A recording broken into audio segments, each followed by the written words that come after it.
Experiencias de éxito en Latinoamérica, que será disertada por la doctora María Cristina Pérez Agüero, de quien se leerá su síntesis curricular. Psicoterapeuta infantil y doctora en Psicología Clínica y de la Salud por la Universidad Nacional Autónoma de México.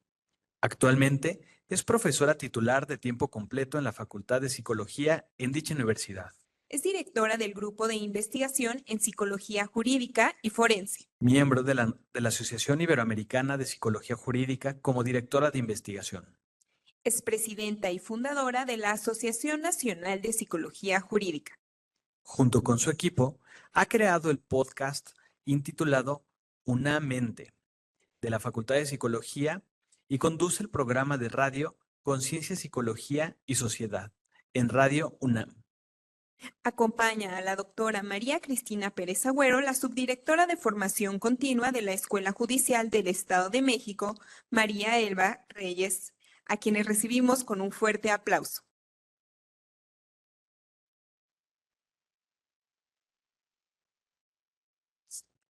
Cedemos el uso de la palabra a la doctora María Cristina Pérez Agüero. ¿Qué tal? Buenos días, ¿cómo se encuentran el día de hoy? Me da gusto ver además muchísima gente muy joven, no solo las personas de la judicatura que estuvieron por acá o que todavía se encuentran por acá, sino a muchos estudiantes de la carrera, yo quiero creer, de psicología y de derecho. Y les quiero decir que son muy afortunados, porque esto en mis tiempos no existía, ¿no? Yo podría considerarme como de la segunda generación de psicólogos forenses en México, en donde ya había un trabajo hecho antes. Sin embargo, todavía no teníamos la formación, ni mucho menos estos espacios de compartir conocimiento. Entonces, la verdad es que les invito a que si es un área de su interés, trabajar en lo que es administración de justicia, con todas las pautas que está habiendo a nivel nacional por nuestras reformas, que de verdad se nutran de este conocimiento. Aprovecho para agradecer al magistrado Ricardo Soy Cuellar, magistrado presidente del Tribunal Superior de Justicia del Estado de México, quien sin duda, desde que tuve la oportunidad de colaborar con él, desde que estuviera en la Universidad de Anáhuac del Norte, ha mostrado un gran interés por el trabajo multi e interdisciplinario entre la psicología y el derecho.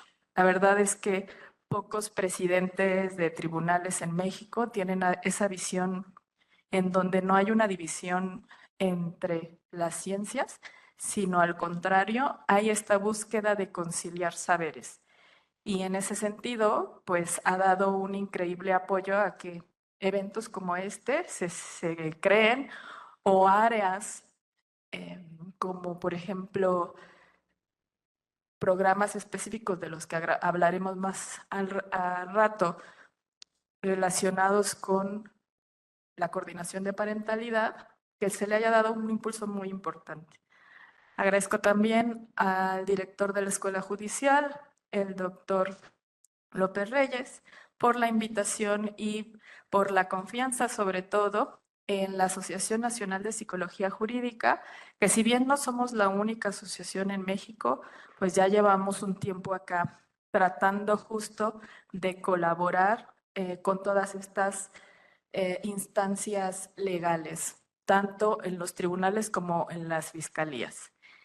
Y bueno, luego, claro, cuando la maestra Mireya se comunica conmigo para pedirme que hable de un tema muy particular, que son las experiencias de éxito en Latinoamérica, pues me viene un reto importante, porque México es México y definitivamente no representamos a toda Latinoamérica. Y elegir qué se considera un éxito, pues también depende de los ojos de quien los está viendo, ¿no? Entonces, yo les voy a compartir un poco de las experiencias que conozco, de lo que he trabajado al ser parte de la Asociación Iberoamericana de Psicología Jurídica, que somos ya más de 20 países la que lo conformamos, ¿no? Entonces voy a hacer algunas viñetas muy pequeñas de situaciones que se han manejado en diferentes países y que no implica, vaya, que solo pertenezcan a ese país en específico, sino que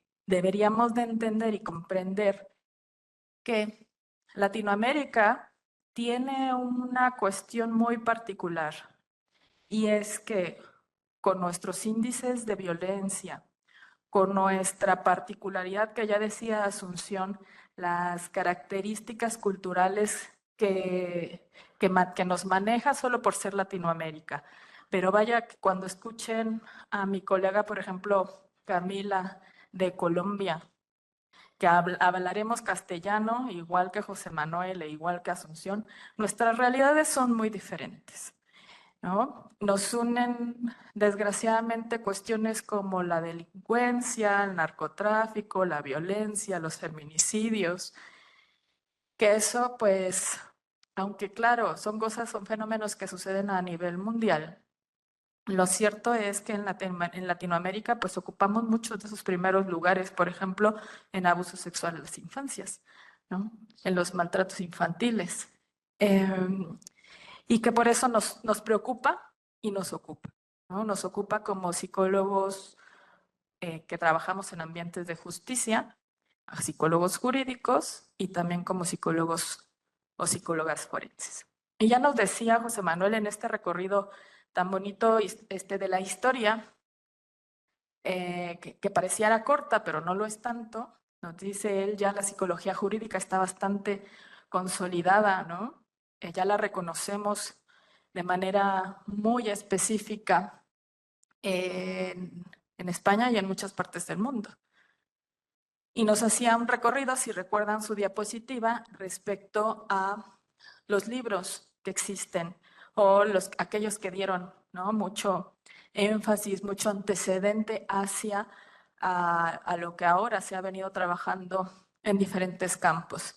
Pues bueno, yo les traigo ahí un poco de la evolución en la región, hablando de Latinoamérica, que bueno, la Asociación Iberoamericana, que conjunta también a España y a Portugal y muchos países de Centro y Sudamérica, pues se fundó hace 31 años. Y es lo que históricamente encontramos como un primer referente que nos intenta pues conjuntar respecto a prácticas y saberes de esta ciencia.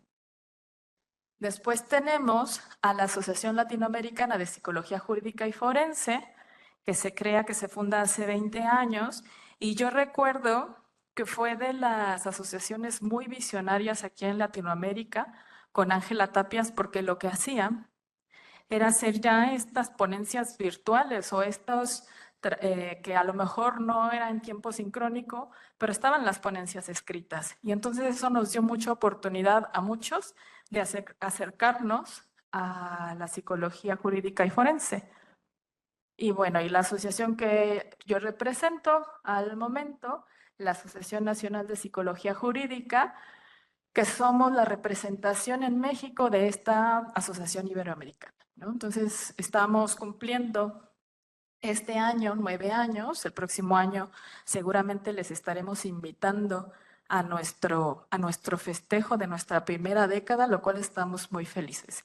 Y en ese sentido, en cuanto a la evolución en la región, pues tenemos obra muy interesante, ¿no? Obra que, bueno, de Gerardo Hernández, de Manual Moderno, que para nosotros es un libro básico, porque nos habla de esos primeros pasos en cuanto a la psicología jurídica iberoamericana. Y si bien hay muchísimos autores de referencia ya a estas alturas que compilan grandes volúmenes teóricos o prácticos, yo voy a hacer énfasis en lo que la Asociación Iberoamericana ha hecho, ¿no? Y entonces hay esto, primero el que se tuviera una colección de psicología jurídica en la editorial EOS, ¿no? Es una colección que se empezó a impulsar por Javier Urra, que ya mencionaba José Manuel, y que los libros de Asunción Tejedor, pues por ejemplo, pertenecen algunos a esa colección.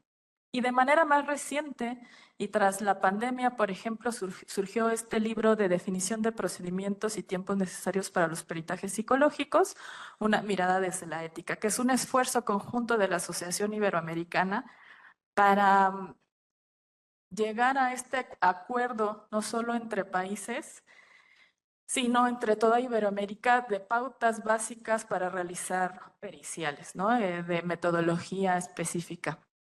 Y de manera más reciente, los roles que se ejercen desde la psicología en el sistema judicial iberoamericano. También podemos encontrar sobre periciales, sobre valoración de testimonio, sobre coordinación de parentalidad, muchos temas que se relacionan con los diferentes papeles. Y en México a mí me gusta mencionar mucho estos dos libros, Buenas prácticas en psicología jurídica, de Ricardo Carrillo Franco, un perito abogado de aquí de México, del norte del país, que para mí es uno de los libros de referencia porque igual que el libro de psicología forense y juicios orales, y debo declarar, no vendo libros ni me dan regalías por si a algunos les interesa.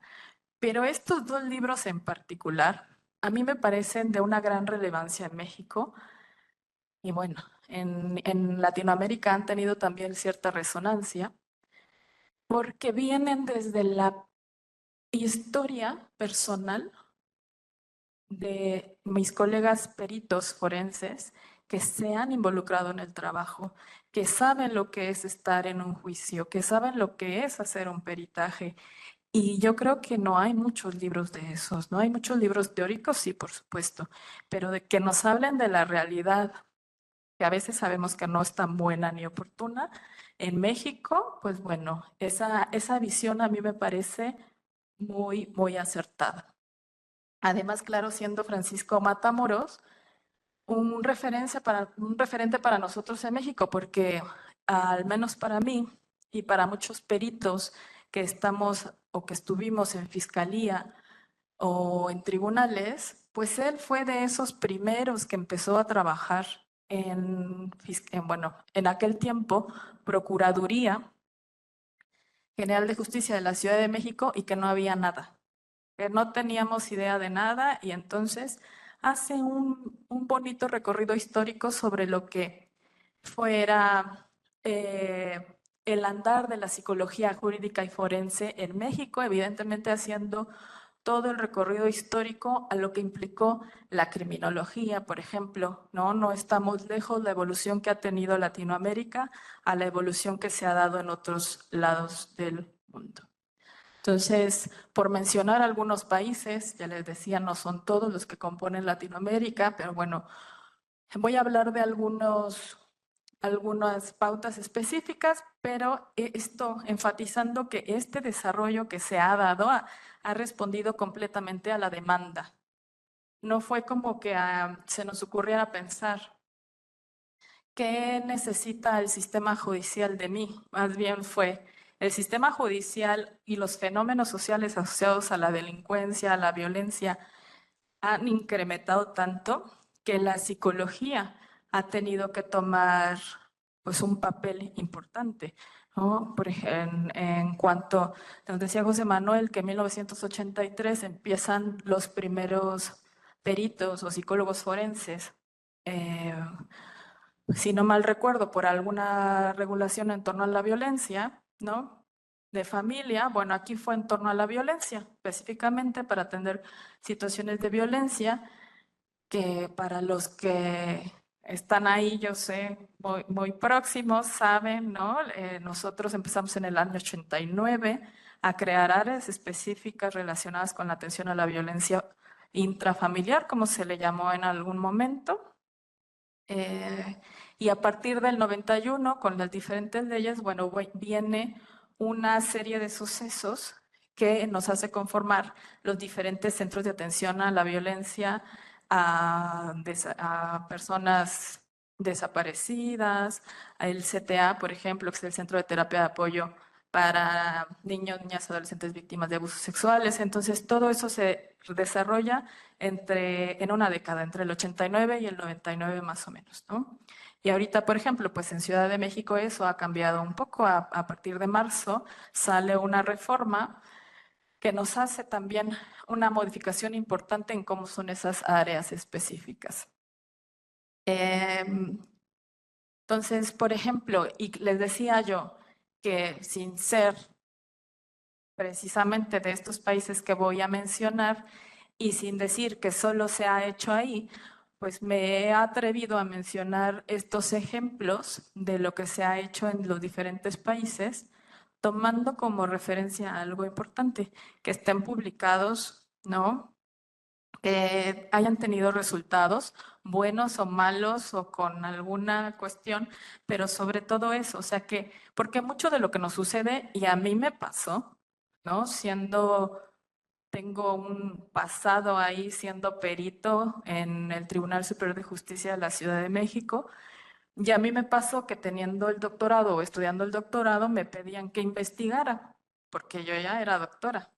Y yo decía, pues o hago periciales o investigo. Las dos cosas no puedo hacer, porque con la cantidad de gente que te piden peritar, pues eso es imposible, ¿no? Entonces, por eso me enfoco en que, bueno, voy hablando de algunas cosas que para gente que me esté escuchando de otros países, quizás en la transmisión, o que aquí mismo estén, la misma aquí, misma gente de México que son peritos, pues sabemos que muchas de estas cosas, a lo mejor un año antes o después, pero también se han dado en nuestros países. Entonces, por ejemplo, la implementación de protocolos avanzados para entrevistas forenses en niñas, niños, adolescentes víctimas de abuso sexual. Justo un protocolo de Gómez y Martínez que se habla en Colombia, que se habla de cómo, estos protocolos de cómo conducir las entrevistas particularmente, ¿no? Porque a veces, decíamos, a veces llega cualquier psicóloga, psicólogo a trabajar a las áreas jurisdiccionales y eso a veces no es tan bueno, ¿no? Por lo menos ustedes tienen oposición, nosotros no tenemos, ¿no? A veces no es tan regulado el hecho de cómo un psicólogo o una psicóloga entra a trabajar a un poder judicial. Y no estoy diciendo que sea el caso del Estado de México, pero sí siguen habiendo ciertas malas prácticas en otros lados, en otros estados, ¿no? Entonces, esto, esta necesidad de contar con diversos protocolos que evitan la revictimización, pues justo sale de este énfasis que se le ha dado a la protección de las infancias y los derechos humanos, ¿no? Que ha acompañado de manera importante el desarrollo de la psicología jurídica. En muchos casos, tengo una doctorante, bueno, ya es doctora, que hizo justo una investigación respecto a la credibilidad de testimonio y que tanto se utilizaba en los peritajes de abuso sexual infantil. Y encontró en una muestra que revisó que de 100, 0, ¿no?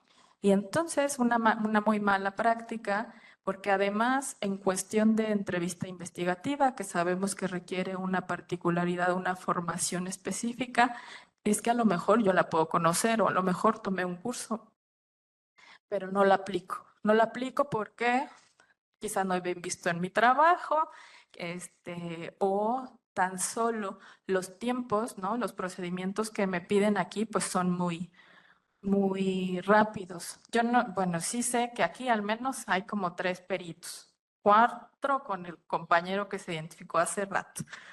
Pero a mí me gustaría, por ejemplo, en este sentido, preguntarles, ¿ustedes conocen este protocolo o esta forma de hacer entrevista, la entrevista investigativa? Una cosa es conocerla y la otra cosa, ¿la utilizan?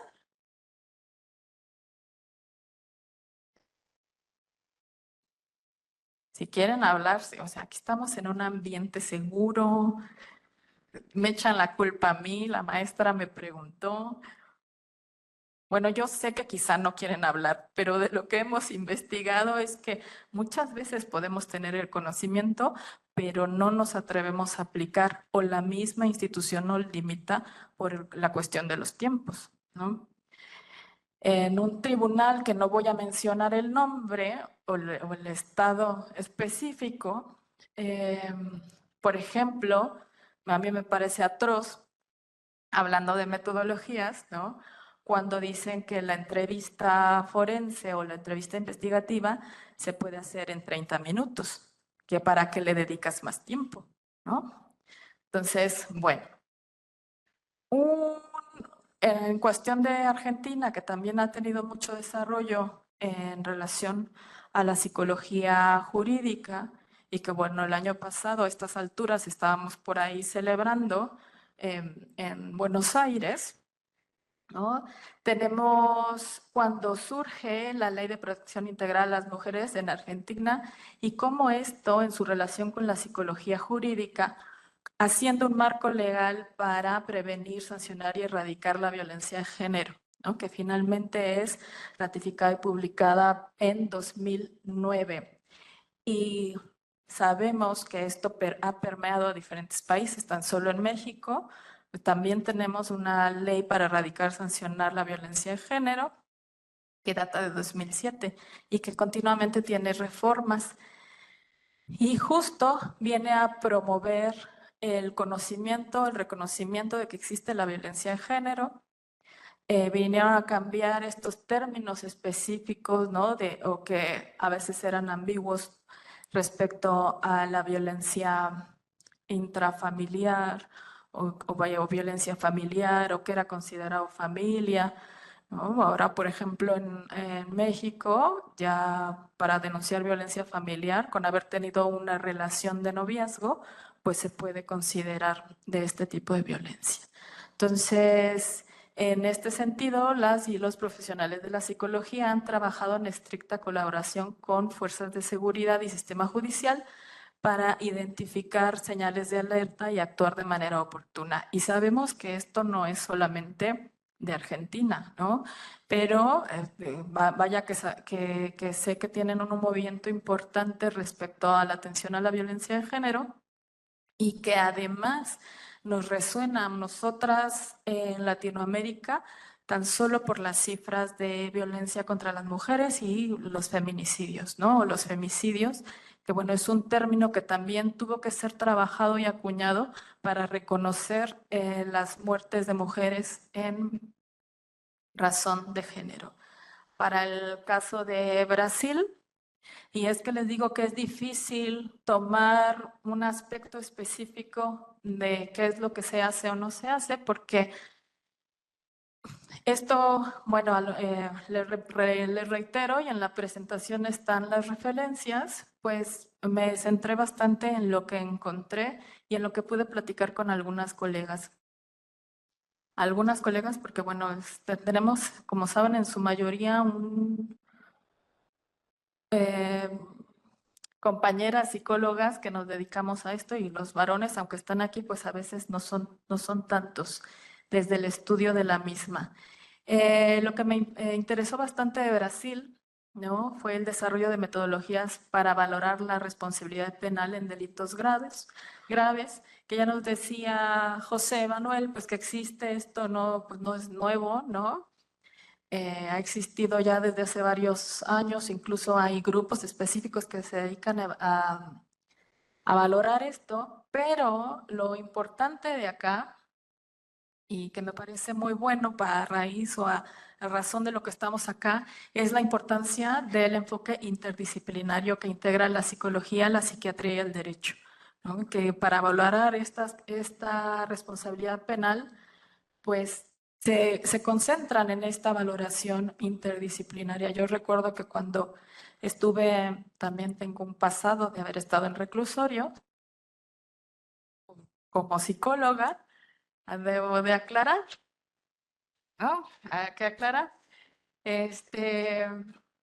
Cuando nosotros valorábamos como pasantes, ¿no? Responsabilidad penal o riesgo de reincidencia, por ejemplo, eran unas cosas así que pues parecían sacadas de ciencia ficción, ¿no? Porque casi eran unos cuestionarios sociodemográficos en donde por pertenecer a ciertos grupos, eh, no sé, en Ciudad de México, si conozcan Iztapalapa, que es una de las alcaldías con mayor delincuencia. Entonces, provenir de ahí, de una familia grande que no tuviera escolaridad, ya decían alto nivel de riesgo de reincidencia, ¿no? O mayor riesgo de responsabilidad, ¿no? Entonces, eso ha ido cambiando con el tiempo. Ya se han mejorado ciertos estándares, pero lo cierto es que son pocos tribunales, juzgados y fiscalías que invierten en tener recursos propios para hacer este trabajo mejor y también, justo, ¿no?, decirlo, capacitar. Entonces yo me uno a las felicitaciones que les hace José Manuel y además ustedes, aquí que yo me impresiono de la cantidad de jóvenes que hay, que de verdad sepan apreciar esto que el Poder Judicial pone a su disposición. Bueno, el desarrollo de estas metodologías ha permitido a las y los expertos dar informes detallados que pueden influir en las decisiones judiciales sobre la culpabilidad, la sentencia y la necesidad de tratamiento. Y esto, ¿no?, en relación con lo que hablaban hace rato mis compañeros, pues es bien interesante que aunque a veces uno quede descorazonado de que no sabe si su peritaje a qué fue, los indicadores que luego tomamos cuando revisamos las sentencias es que hay una importante tasa o porcentaje de jueces y juezas que realmente toman los estudios psicológicos para dar sus sentencias. Yo he leído sentencias en donde tal cual están rubros por rubro los peritajes, considerando cosas de responsabilidad de penal o de daño psicológico, cuestiones de guarda y custodia, en donde es muy valorado el trabajo que hace el psicólogo y psicóloga. Y creo que eso ha aumentado con eh, el paso del tiempo.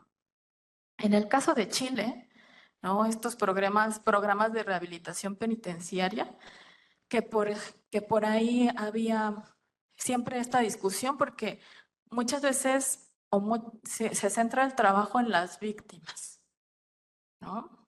Pero por ahí se dice que no hay realmente una integración, una reparación integral si no trabajamos con las personas que están cometiendo estos delitos. Entonces, están estos tribunales de tratamiento de drogas y alcohol que han demostrado éxito disminuyendo las tasas de reincidencia al abordar las causas subyacentes del comportamiento delictivo, como la adicción y los problemas de salud mental. Y, por ejemplo, yo que sigo de cerca el trabajo que hace el Instituto SIMAE ahí en Navarra, pues tienen un importante trabajo de lo que hacen con los agresores sexuales, ¿no? Es para ellos, sin trabajar con el agresor sexual, es casi que imposible terminar con la violencia sexual. Entonces, por eso llamar, y mañana hablaremos un poco de eso en la mesa que estaremos discutiendo sobre la importancia de la participación del psicólogo jurídico en el ámbito de la prevención, porque a lo mejor solo que casi nos centramos en que son peritajes y como nos decía José Manuel en ese esquema, que además es un referente para saber qué es lo que conforma la psicología jurídica, pues sabemos que hay un montón de áreas en las que podemos trabajar, ¿no? En áreas de prevención y en áreas de intervención, que esto es, pues básicamente son programas de intervención.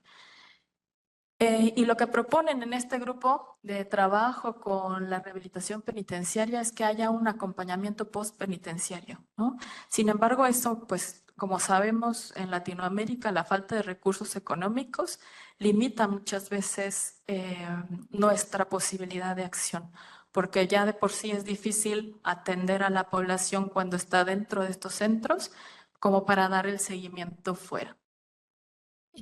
Y pongo en una misma lámina Ecuador y Bolivia porque tienen un trabajo bastante interesante respecto a la implementación de un enfoque psicosocial relacionado con comunidades indígenas, ¿no?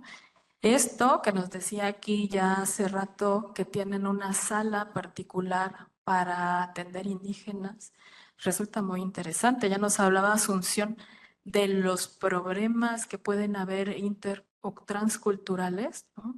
Y creo que es una asignatura completamente pendiente que tenemos en toda Latinoamérica, porque nuestras comunidades indígenas, nuestros pueblos originarios, que son un montón, no sé tan solo aquí del Estado de México cuántos pueblos originarios ustedes puedan nombrar. 5 pueblos originarios. En Oaxaca, que venimos de Oaxaca, son 7 pueblos originarios, ¿no? Y si nos vamos por eso, por 32 estados, y sabiendo que cada uno de ellos puede tener una lengua originaria, nos quedamos cortos, ¿no? Entonces, esa parte de tener gente experta que siga entendiendo y que siga atendiendo a estas comunidades es fundamental. Por eso en las universidades como la mía, que yo pertenezco y orgullosamente doy clases ahí, siempre se le da énfasis o se le da mucho énfasis o mucho gusto cuando se hacen tesis, publicaciones o adaptaciones a cuestiones que atiendan a la comunidad indígena, porque desgraciadamente no hay mucho. Entonces, en este sentido, estos enfoques que se han trabajado de acceso a la justicia para estas comunidades, pues justo se busca adaptar para respetar tradiciones locales y garantizar la protección de las personas más vulnerables, ¿no? Entonces, yo pues nuevamente aplaudo el ejercicio que ha hecho el Estado de México por brindar esta atención. Y, por ejemplo, tenemos en Perú el programa educativo MISOL, que muestra la eficacia en la prevención del abuso sexual infantil al involucrar a papás y profesores en la detección de ciertas pautas que pueden ser indicadores de abuso sexual y que, bueno, de ahí van dirigidos ya hacia una intervención mucho más especializada. Porque una de las dificultades que tenemos, y lo sabemos las y los peritos que nos dedicamos a la valoración de casos de abuso sexual infantil, a veces es el tiempo que ha pasado entre el hecho, la revelación y la atención. Y eso desgraciadamente muchas veces nos dificulta encontrar qué es lo que sucede eh, en esta dinámica y cómo reportarlo, y sobre todo si estamos hablando que se está llevando de manera legal. Y bueno, si se fijan, ¿no? Aterrizando un poco y atendiendo a que la mayoría entiendo que somos colegas de aquí de México, les decía, les invitaba a leer esta reflexión que hace Francisco Matamoros respecto a la psicología jurídica y forense en México, pero que tenemos que empieza desde el 89, pero tenemos un punto álgido aquí cuando la mayoría que ya llevamos un tiempo en esto, empezamos a temblar. Y fue con esa reforma que se le llamó lo de los juicios orales, ¿lo recuerdan?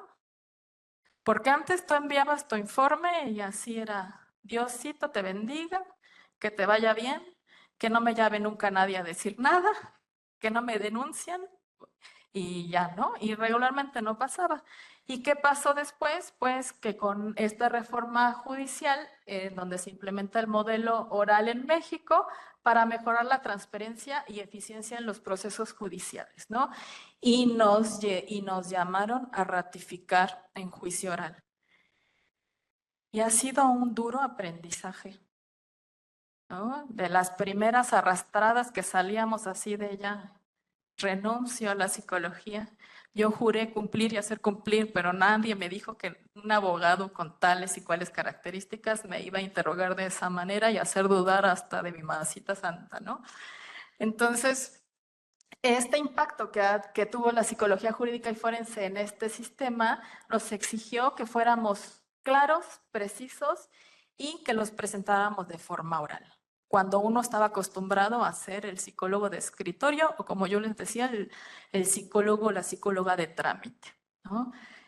También esto que hubo, la necesidad de el incremento de la presentación de la evidencia testimonial, ¿no? Y trabajar justo en la credibilidad de testimonio de las víctimas, que se ha incrementado o que se fue incrementando, si ustedes recuerdan todos esos protocolos de la Suprema Corte de Justicia de la Nación que ha creado para atender con perspectiva de infancias, ¿de qué más?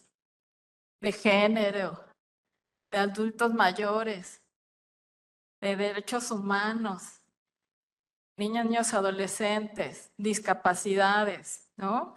Y que nos toca ahí bien cercano cuando el primero que salió del de niños, niñas, adolescentes, cuando manejan esta parte psicológica y esta parte jurídica, a mí fue así como hay una revelación, ¿no? Porque le venía a dar sentido a muchas cosas que sobre la práctica habíamos hecho. Ahora luego ya lo reviso y digo, no, bueno, aquí le falta, aquí le sobra, aquí se pasaron, ¿no? Entonces, bueno, y en este sentido, la implementación de áreas especializadas, que un logro, por ejemplo, para Ciudad de México fue que la psicología estuviera independiente de servicios periciales, ¿no? Porque antes ir al CEMEFO como para que te hicieran tu examen para custodia, pues, o sea, como que no era muy agradable, ¿no? Y entonces ya hay áreas independientes y eso ha funcionado en diferentes estados que tienen, por ejemplo, aquí tienen sus áreas de psicología muy específica y además siendo el Estado de México un estado tan grande, con tantos municipios y con tanta variedad diversa, pues que se tiene que complementar entre varios, ¿no? Tenemos esta parte que se ha dado de atención a víctimas, que les contaba un poco, ¿no? De lo que sucedió en la Procuraduría, ahora Fiscalía, a partir de, de estos cambios que hubo en la Comisión Ejecutiva de Atención a Víctimas, pues se busca una atención todavía más especial e integrada, valorando estas áreas de prevención, evaluación e intervención. Y finalmente, otro de los aspectos ha sido la atención a niños, niñas, adolescentes y sus familias con la creación de los diferentes centros de convivencia hacia el año 2000, que el primero, bueno, fue en Ciudad de México, pero que el que tienen aquí en el Estado de México, que lleva la doctora Olga Sanabria con todas las diferentes formas de intervención, no le pide nada a lo que se ha hecho, sobre todo cuando se han enfocado en figuras tan importantes y restaurativas como es la coordinación de parentalidad. Y bueno, para terminar, un poco aquí que decíamos, ya nosotros en qué no, sí, los jueces ya va a ser, con todo el respeto que me merecen sus señorías, ¿no? Esta reforma judicial que viene aquí un poco, pues a mover los diferentes poderes judiciales, me refiero a los estados y el mismo federal, pero a nosotros, ¿en qué nos afecta? Porque me decían, José Manuel, pues no es que te afecte como perito, es que te afecta como simplemente poblador mexicano. Pero bueno, yo sí quiero hacer este análisis de qué nos afecta. La organización de los servicios periciales va a cambiar, ¿no? Se va a requerir todavía mayor profesionalización porque mayor supervisión en cómo se realizan y utilizan los dictámenes, la claridad y justificación de los informes tiene que ser todavía más cuidada y utilizar prácticas basadas en evidencia, porque lo que a mí me preocupa es que ya habrá una comisión de vigilancia, lo cual aplaudo, pero como cuando tuvimos que ir a ratificar informes al juzgado, no sabíamos, ¿no? Lo mismo creo que nos va a pasar a esto. Seguimos utilizando técnicas de tipo proyectivo. Seguimos diciendo que si tiene la ceja saltada, las uñas en el dibujo y los pelos parados, es psicópata. Y eso sigue permeando en una mala práctica. Entonces, para quien considere que todavía aplicar ese tipo de elementos es adecuado dentro de lo que realizamos, pues yo les llamaría a que vieran que ya vamos a tener una comisión de disciplina.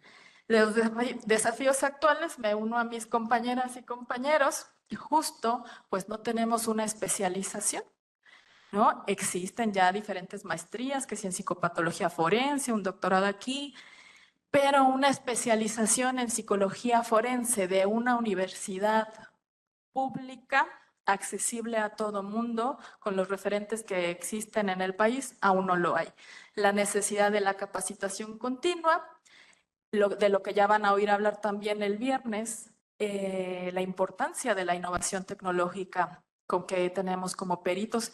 Aquí pues tan solo nos contaban, ¿no? Tras la pandemia, esta justicia digital o durante la pandemia, los informes a distancia, pero también, por ejemplo, las convivencias familiares supervisadas en línea. Y esta última parte, que bueno, ya decía José Manuel, yo espero que tengan protocolos. No, no tenemos, y entonces nos falta desarrollar estos protocolos. Como conclusión, Esta importancia de compartir experiencias y continuar colaborando a nivel regional es indispensable.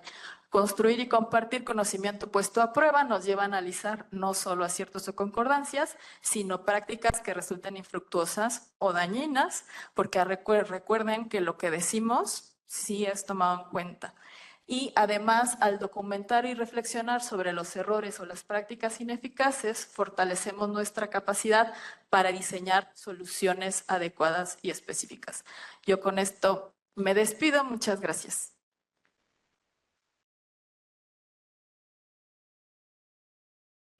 Buenas tardes, doctora. Itzel Abigail de la UVM, estoy como oyente y estudiante de Derecho. Tengo una pregunta para usted y puede que para toda la concurrencia pueda parecer muy básica, pero quisiera preguntarle, siendo yo estudiante de Derecho, ¿cómo podría especializarme en psicología jurídica? Es una pregunta muy interesante porque ni los psicólogos tenemos, ¿no? Pero bueno, te voy a decir un poco lo que yo les digo a mis alumnos cuando van a, por ejemplo, en el INACIPE, lo más cercano que vas a encontrar es una maestría en psicopatología forense, por ejemplo, que está avalada, está estudiada, o sea, que tiene una propuesta un poco distinta, hablando específicamente de psicopatología, pero que es abierta a psicólogos y abogados, ¿no? Entonces, esa por ser una que es reconocida, es el Instituto Nacional de Ciencias Penales, tiene detrás a un grande de la psicología forense, que es Eric García López, entonces creo que no habría como especialidad como tal. Hay una en la Facultad de Psicología, que es de psicología de criminología, es lo más cercano que tenemos y aún así pues es muy, muy lejano. Yo te invitaría a que vieras un programa que ya tiene la validez oficial, porque muchas, como esto se volvió, y por qué no decirlo, y perdón, se volvió un negocio, pues salen muchas acreditaciones que solo juegan con tu dinero, ¿no? Entonces, porque como aquí no está reglamentado ni la colegiación ni la acreditación, todo aquello que te puedan ofrecer como certificación, puede ser que en realidad no te sirva para nada. Entonces, si la intención es buscar, yo te diría, busca una institución que esté acreditada y reconocida. Gracias. ¿Alguna pregunta más? Bueno, primero que nada, buenas tardes, doctora. Igual Rubí Ramos, estudiante de Derecho de la UVM. Bueno, mi pregunta es, ¿qué rol puede jugar la psicología jurídica para identificar y corregir los sesgos de género que aún existen en los procedimientos judiciales y las sentencias? Pues es muy importante porque justo lo que se ha trabajado con el protocolo Juzgar con Perspectiva de Género llama a todas las instituciones a saber, ¿no? Y es que creo que muchas veces es muy malentendido que juzgar con perspectiva de género es decir, ay, mira, pobrecita la mujer. Es entender que hay diferencias político-estructurales históricas, ¿no? Y que sí han ido cambiando poco a poco. Desgraciadamente, a lo mejor el proceso sí tiene esta perspectiva de género, y te lo voy a poner un ejemplo simple, en una denuncia de violencia por violencia hacia la mujer, el proceso es cuidado en la fiscalía, es poco probable que haya una revictimización franca, como la había antes de, ay señora, ¿para qué se deja o ya sálgase de ahí? Casi es que ya no sucede, pero las leyes nos siguen torciendo, ¿no? Porque hace poco hice un acompañamiento, por ejemplo, en ese sentido, de un delito, abuso sexual y delitos contra la intimidad sexual agravado en relación de pareja. Y está toda la afectación psicológica. La chica se tardó en denunciar 2 semanas. A partir del hecho, ya no había cámaras. Punto mal para ella, ¿no? Cuando ella denuncia, le preguntan, ¿cuántas fotos? ¿Cuántos videos? ¿Cuánto duran? No, pues es que si no me dices, no tengo un objeto sobre el cual trabajar, no tengo un objeto sobre el cual yo llevar, ¿no? Entonces creo que ahí todavía, si bien se está tratando de trabajar con esta transversalidad en cuanto a perspectiva de género, cuando llegamos al punto final, la ley sigue siendo poco clara en ese sentido, porque yo luego decía en otro foro, bueno, chicas, si un día les toman un video sin su consentimiento o unas fotos, asegúrense de saber cuántas le tomaron, qué se veía en las fotos y cuánto duraba, cuando estás viviendo todo un proceso traumático, ¿no? Entonces, pues es un caso complejo. Muchas gracias. Gracias. Damos la oportunidad de una pregunta más. Hola, buenas tardes. Soy estudiante de la licenciatura en Psicología, la UDMEX, y también soy policía estatal del Estado de México. Tengo dos preguntas para usted. Entiendo que ahorita con la nueva reforma judicial, pues a lo mejor pasa algo como cuando se inició los juicios orales, ¿no? Que nadie sabía a ciencia cierta bien cómo se llevaban a cabo todos esos procesos, que ni los jueces, ni los ministerios públicos, todo era muy nuevo para todos, y creo que aún en estos días como que todavía están acoplando, porque vienen nuevas actualizaciones y reformas, y con esta pues va a ser como que algo similar, ¿no? Usted mencionaba que les va a afectar un poco la reforma. Yo quiero saber de qué forma va a afectarlos. Bien dice usted que va a haber más supervisión, que por un lado pues está muy bien, ¿no? Su colega le mencionó que también le va a afectar como ciudadano. Quiero saber por qué. Y otra pregunta es, ¿qué modelos psicológicos se utilizan para la evaluación y determinar que una persona puede ser reincidente o no? Usted mencionaba que se utilizan pruebas proyectivas, que por lo sí son muy son subjetivas, porque pues son, como usted dice, pues ya muy viejas, que si es moreno, alto y vive en tal lado, pues es un determinante que anteriormente utilizaban. Ahora en la actualidad, pues me gustaría saber qué modelo psicológico y qué tipo de pruebas utilizan precisamente para esas evaluaciones. Bueno, a ver si puedo ser rápida.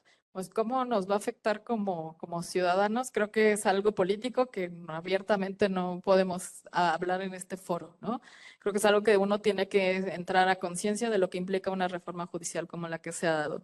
Pero específicamente como peritos, nos va a afectar en ese sentido, es que si seguimos haciendo malas prácticas, si seguimos utilizando técnicas que no son apropiadas para el objeto de estudio, si seguimos haciendo informes así como en copiar y pegar, a veces con el poco cuidado que ni siquiera le cambiaste bien el nombre en alguna parte del informe, pues cuando el justiciable se dé cuenta de lo que dice ahí, se vaya y se queje, ya a lo mejor ya no va a quedar desapercibido, o en que pida otro informe pericial porque está mal y se desacredite eso.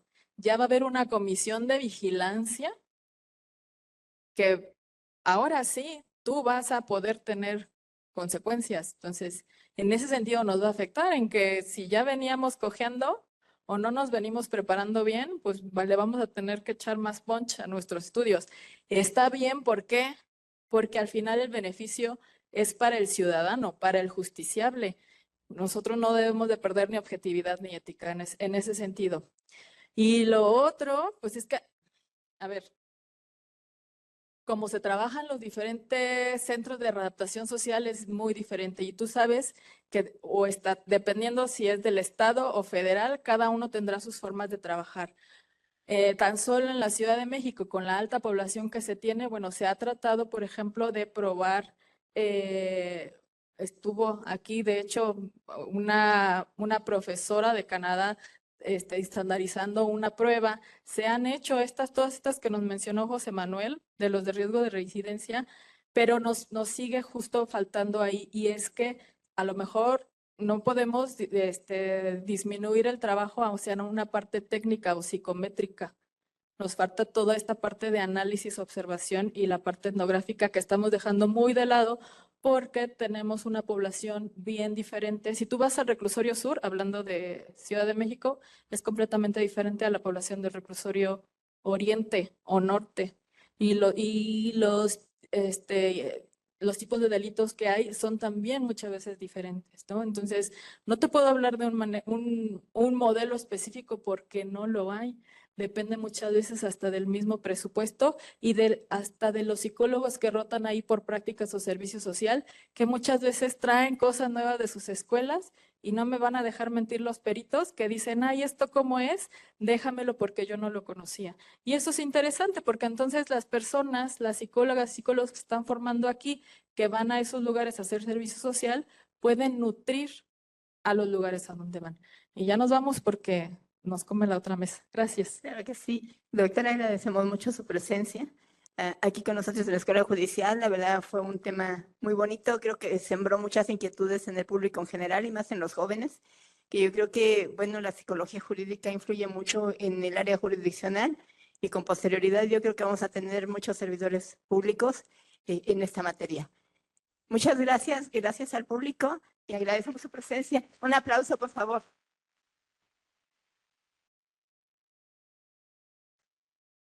Agradecemos la brillante participación de nuestra conferencista. A continuación, la maestra María Elba Vieira Reyes hace entrega de un merecido reconocimiento a la doctora María Cristina Pérez Agüero.